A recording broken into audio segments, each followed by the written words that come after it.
Ada satu bagian yang penting amanat Nabi di hadis Muslim pada satu sifat kepemimpinan, bahwa di antara sifat pemimpin dan yang dipimpin itu harus selalu membangun kekompakan dengan nilai cinta dan doa. Ini yang sering dilupakan. Nabi pernah menyampaikan, dan penyampaian ini, hadis ini didokumentasikan oleh Imam Muslim dalam satu kalimat yang singkat, padat tapi mengikat. Khiyaru a'immatikum man tuhibbunahu wa yuhibbunakum.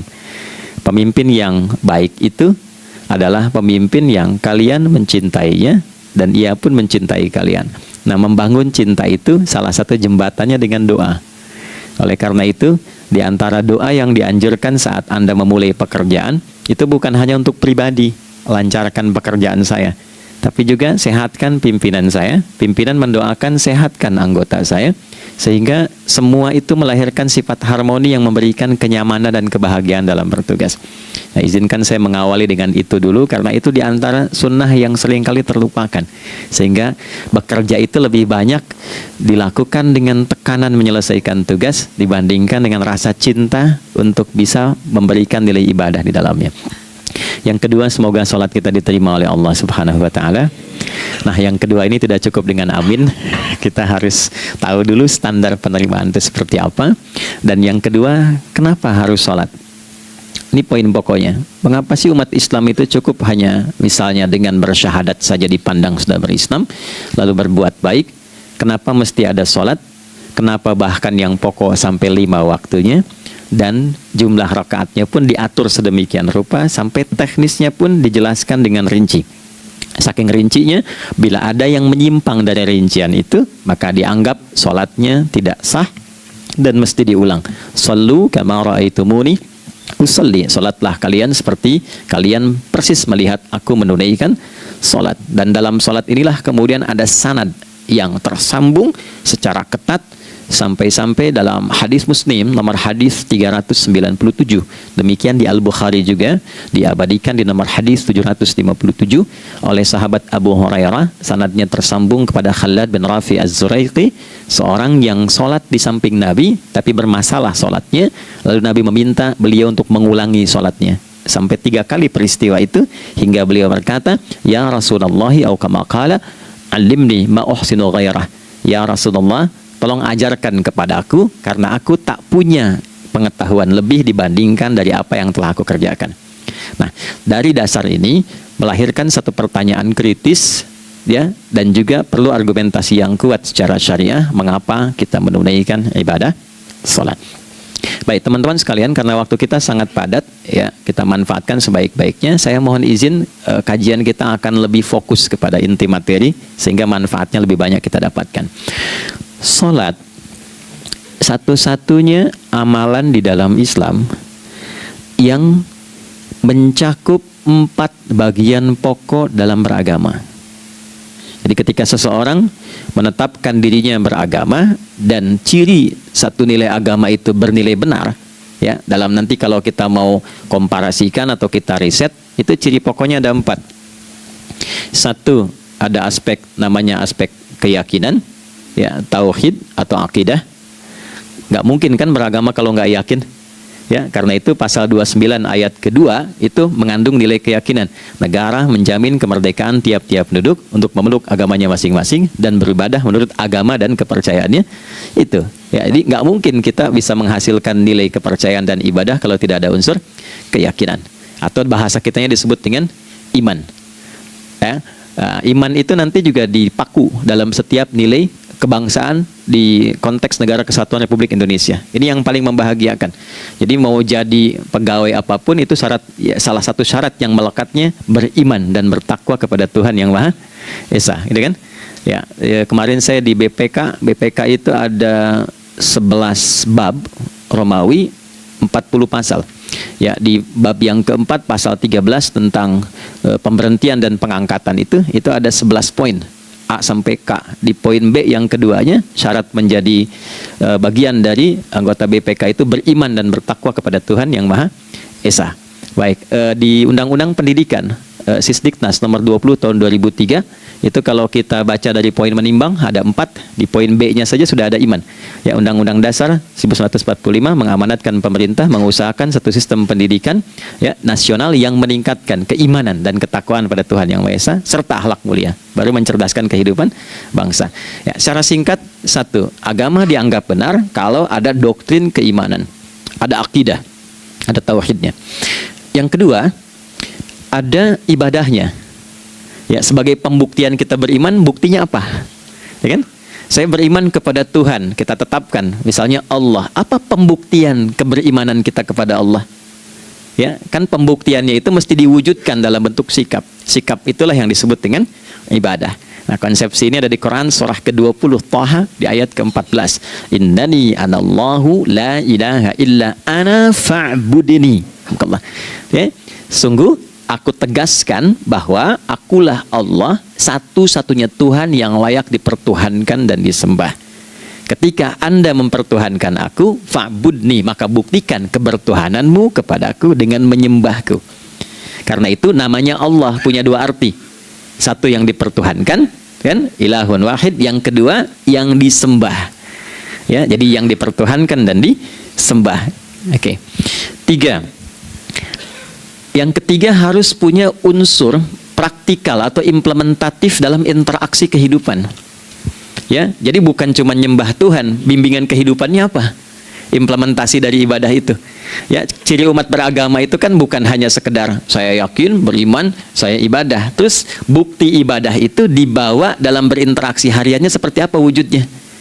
Ya, makanya ketika dulu orang itu jujur, orang itu bangga dengan kejujurannya bukan sebagai orang jujur, tapi sebagai muslim. Jadi ketika ditanya, kenapa Anda jujur? Karena saya muslim. Ketika ada seorang penggembala di Sahara yang sangat gersang, diuji oleh Umar bin Khattab, ingin diambil kambingnya, kan kisahnya viral kan? Baik ya? Oh, tapi ini bukan punya saya. Bilang aja pada tuan Anda, kalau kambingnya hilang satu dimakan serigala. Lantas di mana Allah? Jawaban itu yang menggetarkan kepada jiwa. Jadi kebenaran yang diungkap dengan sikap kejujuran itu implementasi nilai beragama. Nah, jadi praktek ibadah ada di muamalah. Oke, satu akidah, akidah dibuktikan lewat ibadah, ibadah diimplementasikan dalam muamalah. Itulah sebabnya nanti seluruh bagian tubuh kita ketika digunakan untuk bersifat dan bersikap itu ada tuntunan iman di dalamnya. Oke, misal saya tanya begini ya. Ini mukaddimah ya, kita belum mulai nih. Saya tanya gini, apa fungsi mata? Tuh kan, sudah keliru kan? Nah, kalau hanya melihat, hewan juga melihat. Ya, coba kambing melihat, ya kan? Elang melihat. Lalu apa bedanya fungsi mata kita dengan mata hewan? Ternyata ketika kita meriset ayat-ayat Al-Quran terkait dengan fungsi tubuh kita, itu rata-rata dibuka dengan iman dulu. Quran surah 24, surah Cahaya, ayat 30 untuk laki-laki, 31 untuk perempuan. Qul lil mu'minin, ya Muhammad katakan, viralkan pada pria-pria yang menyatakan dirinya telah beriman. Yaghuddu min absarihim, gunakan pandangannya itu yang dibimbing oleh imannya untuk melihat yang baik saja menurut standar imannya. Jadi kalau menurut imannya tak baik, gak boleh dilihat. Karena itu ketika Anda sudah mengatakan asyhadu an la ilaha illallah, asyhadu anna Muhammad Rasulullah, kalimat itu dari lisan turun ke hati, itu jadi cahaya ke bagian tubuh kita. Makanya ketika Anda melihat, itu ada cara pandang tertentu yang dibimbing iman, standarnya beda dengan tanpa iman. Kalau nggak ada iman, semua mungkin terlihat. Tapi ketika ada iman, hati kecil Anda akan bicara, ini nggak baik. Palingkan. Nah, memalingkan dari yang tak baik menurut iman, itu namanya ghaddul basar. Oke, perempuan juga begitu, setara. Wa kullil mu'minati yaghdudna min absarihinna, dan katakan pada setiap perempuan yang menyatakan dia beriman, maka gunakan pandangan itu dengan bimbingan imannya. Ketika tak baik menurut imannya, palingkan. Ya, Anda lihat kajian di YouTube, terus ada iklan kan? Nah, terus menurut standar iman nggak bagus, itu otomatis akan nggak suka itu. Ya, pasti dipalingkan. Ya, Anda kalau naik pesawat tuh ya, tugas keluar tuh, pertagas tugas keluar. Kalau pramugari lagi demo tuh yang dilihat pramugarinya apa demonya tuh. Nah, iman itu akan bekerja di situ tuh. Ya, palingkan tuh. Nah, sama dari mata turun ke Jangan langsung ke hati aja, ke lisan dulu kan, ya, ke mulut kan. Itu mulut tuh ketika digunakan fungsinya, imannya disebut dulu.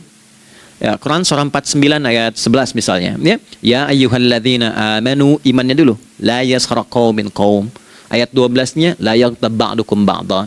Hai orang-orang yang telah menyatakan beriman. Kalau pakai alladzina disebutkan 1080 kali dalam Al-Qur'an, itu kalimatnya diksinya singkat, padat, mencakup semua tanpa sekat. Oke, jadi kalau laki-laki, perempuan, tua, muda, besar, kecil, beda strata, duniawi, itu semua tercakup di dalamnya. Hei semua yang telah menyatakan beriman, gunakan imanmu untuk membimbing lisanmu bertutur. Kalau masih merasa punya iman, jangan gunakan lisan untuk mencela, merendahkan orang, untuk bergibah, membuat hoax. Didetilkan oleh Nabi, kalimatnya jelas. Man kana yu'minu billahi wal yaumil akhir falyakul khaira aw liyasmut. Siapapun. Nah, dari alladzina ketika dirinci pakai man. Ya, man itu bentuk tunggal, ya, personal, tapi maknanya general. Jadi kalau Anda, saya, kita baca ayat atau hadis ada man, posisikan Nabi sedang bicara ke kita. Ya, hei Adi Hidayat, posisikan Nabi bilang gitu tuh. Kalau engkau merasa beriman sama Allah dan yakin dihisab di hari kiamat, jaga lisanmu. Katakan yang baik dengan bimbingan imanmu, tak mampu engkau diam. Jadi cukuplah suami istri itu menggunakan satu hadis ini, pasti sakinah itu muncul dalam kehidupan rumah tangganya. Ya, itulah sebabnya kenapa sakinah didahulukan dibanding mawaddah. Hati-hati ya, Mbak, walaupun namanya sakinah, nggak ada ini nggak akan datang tuh ketenangan tuh. Ya, ada yang tahu nggak rahasianya? Kenapa sakinah duluan dibanding mawaddah? Ya, 5 juta. Ya, waktu habis karena padat sekali. Maddah jamaknya mawaddah, rasa kasih yang tumbuh dari pemberian materi. Jadi kalau rumah tangga itu ingin cenderung pada kebahagiaan, boleh berbagi dengan materi. Ya, istri cemberut, ya, Anda datang dengan senyuman, sayang, kenapa? Ya, ini emas 2 kilo, nah itu pasti sehat lagi tuh. Ya, itu mawaddah. Tapi maaf, walaupun Anda mapan bekerja, harta cukup melimpah, ruah, tapi tidak ada ketenangan di rumah tangga, tidak ada sakinah, maka hampa kehidupan rumah tangga itu. Itulah sebabnya kenapa di Quran sakinah lebih dulu dibandingkan dengan mawaddah. Saya tanya ibu deh, ibu pilih mana? Kaya tapi gelisah atau miskin tapi tenang? Oke. Saya paham itu. Saya paham. Suami juga sepakat semuanya. Artinya apa? Kita nggak bisa menghilangkan unsur ketenangan. Oke, itu hanya pembuktian argumentatif ya, supaya kajiannya lebih kepada argumen. Jadi ada akidah terkorelasi dengan ibadah, implementasinya di aspek muamalah. Nah, nanti cara bermuamalahnya diatur lewat akhlak namanya. Bagaimana bermuamalah yang baik? Kan Anda, maaf ya, berekspresi kepada pimpinan dengan kawan kan berbeda. Oke, kepada orang tua dengan anak kan lain. Nah, yang mengatur interaksi kita sehingga terjalin harmoni yang baik, itulah yang disebut dengan akhlak. Nah, 4 poin inilah yang menjadi inti dakwah Nabi SAW ketika diutus oleh Allah Subhanahu wa Ta'ala. Memastikan 4 ini bisa optimal kita lakukan dalam kehidupan. Bonusnya yang kelima, selalu meningkatkan inovasi sehingga selalu mendapatkan hal baru dalam kehidupan. 5 ini digabungkan di Quran surah kedua Al-Baqarah di ayat 151. Kama arsalna fikum rasulam minkum yatslu alaikum ayatina. 1, oke, wa yuzakkikum. 2, akhlak. Wa yuallimukumul kitaba. 3, wal hikmah. 4, 5, wa yuallimukum ma lam takunu ta'lamun. Kelima-limanya ini digambarkanlah dalam bentuk ibadah yang melatih kita sebagai pondasi awal menuju dan memantapkan 5 hal ini, yaitu sholat. Itulah sebabnya kenapa sholat yang pokok dilakukan 5 waktu dalam sehari untuk mewujudkan 5 hal ini dalam kehidupan, dan satu-satunya ibadah yang mengumpulkan 5 aspek ini dalam prakteknya hanya sholat. Hanya sholat. Mari kita detilkan, kita rinci, dan di sini kita akan mulai kajian kita. Yang tadi mukadimah ya. Baik, kita punya 30 menit. Wah, padat sekali. Bismillahirrahmanirrahim. 1. Salat adalah perwujudan iman seorang hamba. Karena itulah kalimat salat pertama kali disebutkan dalam Al-Quran, itu letaknya setelah kalimat iman. Al-Baqarah ayat 3, alladzina yu'minuna bil ghaibi wa yuqimunas shalah. Orang-orang yang telah menyatakan beriman dan konsisten menjaga imannya. Beda alladzina amanu dengan yu'minun. Amanu telah beriman. Tapi kalau dia komitmen dan konsisten terus menjaga imannya sampai saat dia berpulang pada Tuhannya, maka berubah nanti bentuknya kalau di bahasa Arab jadi mudhari'. Ya, kalau di bahasa Inggris kan tuh punya 3 arti, present, continuous, and future. Jadi kalaupun sekarang terus berlangsung sampai masa depan pun saya tetap akan beriman. Nah, pembuktian untuk menjaga iman itu pembuktian utamanya pada sholat. Itulah sebabnya satu-satunya amal ibadah dari rukun Islam yang 5 itu, ya, satu-satunya amal ibadah yang disebut iman dalam Al-Quran hanya salat. Teman-teman boleh buka Quran surah kedua Al-Baqarah di ayat 143. Ya, di pertengahan ke ujung ayatnya. Saya percepat. Wa ma kana Allahu liyudhi'a imanakum. Dan Allah nggak akan pernah menyia-nyiakan salat seseorang yang dikerjakan karena imannya. Ayat ini turun ketika ada terjadi pergantian arah kiblat dari yang tadinya semula ke Masjidil Aqsa lalu berputar 180 derajat beralih ke Masjidil Haram. Nabi sedang berada di luar Madinah. Madinah tempo dulu wilayahnya nggak seluas cakupan sekarang. Oke, kalau diilustrasikan area sekitaran Masjid Nabawi sekarang itulah Madinah lah. Di luar itu sudah di luarnya. Nah, Nabi sedang sholat, riwayatnya banyak menyebutkan ada yang mengatakan zuhur, ada asar, ada maghrib. Di pertengahan itu turunlah Al-Baqarah ayat 144. Qad nara taqalluba wajhika fis sama' falanuwalliyannaka qiblatan tardaha fawalli wajhaka syatral masjidil haram. Maka berputarlah dengan turunnya ayat ini 180 derajat menghadap ke arah Masjid Al-Haram. Problemnya adalah ketika Nabi dan pengiring beliau kembali ke Madinah, area Masjid Nabawi, kan nggak semua masyarakat ikut. Maka virallah informasi itu bahwa kiblat telah beralih ke kiblat awal, yaitu Ka'bah Al-Musyarrafah. Maka penduduk panik pada saat itu. Status sholat kami yang tadi dikerjakan bagaimana? Karena sudah nggak bisa diulang, sudah pindah waktu. Maka turunlah kemudian firman Allah yang Al-Baqarah 143 itu, wa ma kana Allahu liyudhi'a imanakum. Karena engkau mengerjakan sholat itu dengan imanmu, maka Allah nggak menyia-nyiakan imanmu itu. Maksudnya apa? Walaupun arah kiblatnya tidak tahu mengarah kepada sisi yang belum berubah, tetap dihitung pahalanya sempurna karena imannya. Gitu. Nah, ini nanti yang menjadi landasan turunnya Al-Baqarah ayat 115. Walillahil masyriq wal maghrib fa aynama tuwallu fathamma wajhullah. Kalau Anda sedang tugas nanti di lapangan, lalu sulit menemukan arah kiblat. Aplikasi susah karena sinyal nggak masuk misalnya. Oke, kemudian juga matahari agak remang-remang sehingga sulit untuk terlihat patokannya. Maka dengan keyakinan, dengan iman itu, menghadaplah ke arah yang kita yakini, maka berlakulah Al-Baqarah 115. Di saat itu diterima amal ibadah kita sama dengan yang menghadap kiblat dengan dasar imannya. Oke, nah pengertian terbaliknya, mafhum mukhalafahnya, maka Nabi mengatakan, al-farqu bainal mu'min wal kafir tarkus shalah. Beda antara orang yang beriman dengan yang belum beriman adalah pada sholatnya. Jadi kalau ada orang mengatakan sudah beriman dan tidak menunaikan sholat, ini artinya keimanannya belum diakui sepenuhnya oleh Allah Subhanahu wa Ta'ala. Jelas ya? Halo, kenapa sedih begini? Maaf, saya terlalu cepat nggak? Nggak ya? Baik. Jadi dalam poin ini penting pembedanya di sholat. Itulah sebabnya kenapa dari kecil kan, usia sekian, dari mulai 3 ke arah 7 tahun contohkan. Ya, orang tuanya sholat bentangkan sejadah. Kalau bisa, kalau anak sudah mulai suka tuh kasih model sejadah yang anak-anak sukai bentuknya. Ya, dulu ada anak saya senang model mobilan. Saya tidak sebutkan supaya tidak endorse gitu ya. Dikasih sejadah dengan pola itu, dia senang tuh ikutin. Kita nggak minta sholat, dia datang sendiri. Ya, nanti setelah mulai 7 tahun kan baru diajarkan dengan baik, diajak ke masjid kalau yang laki-laki. Demikian seterusnya. Ya, mengapa dari awal dituntun seperti itu? Untuk memberikan sebuah penguat bahwa penjagaan iman dimulai dari sejak dini.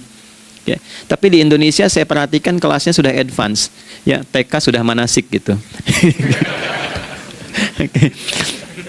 Itu satu ya. Karena nanti kalau Nabi bilang begitu, artinya akan terjadi orang mengatakan beriman tapi tidak sholat. Ya, makanya keras dari awal Nabi katakan bahwa pembeda antara orang yang beriman dengan yang baru klaim beriman itu pada sholatnya.